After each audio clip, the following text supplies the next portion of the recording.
भारताने या साजिकंताला पाठवलं. आता हे साजिकंत म्हणजे तर अवघड विषय होता, तो समजून वगैरे सांगत नव्हता.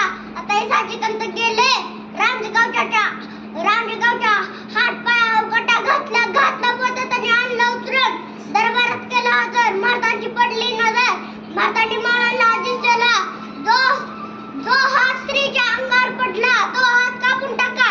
इथून हात कापला, इथून पाय कापला. अशा प्रकारे महाराजांनी रांजगावच्या पाटलाचा रंगा केला.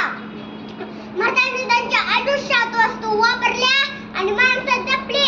परंतु आपण काय करतो, माणसं वापरतो, वस्तू जपतो. आदिलशहाची किल्ली जिंकली, त्यावेळेचा मुलूक ताब्यात घेतला. म्हणून आदिलशहाचे पुढे बेगमने शिवाजी महाराजांना पाहण्यासाठी अफजलखानाला पाठवलं. अफजलखानासाठी प्रतापगडाच्या पायथ्याशी बोलावलं. भेटीचा दिवस ठरला 10 नोव्हेंबर 1661. अफजलखानाच्या भेटीसाठी एक शानदार शामियाना उभारला होता. शामियानात खान अतिशय येऊन बसला होता.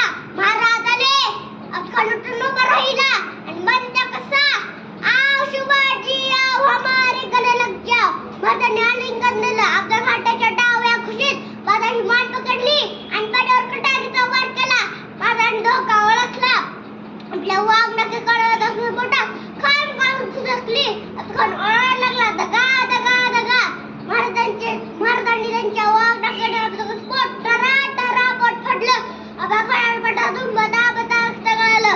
अफजलखान ओरडायला लागला, बचाव बचाव बचाव. महाराज म्हणले गुपचूप बचाव. महाराज म्हणले गुपचूप बचाव. अशा प्रकारे येतं संकट महाराजांनी दूर केलं. जनता राजा माझा एकच असा होऊन गेला. जनता राजा माझा एकच असा होऊन गेला. इतिहासाच्या पानामध्ये नाव आपले करून गेला. इतिहासाच्या पानामध्ये नाव आपले करून गेला. बोला हर हर महादेव. जय भवानी, जय शिवाजी. जय शिवराय. धन्यवाद.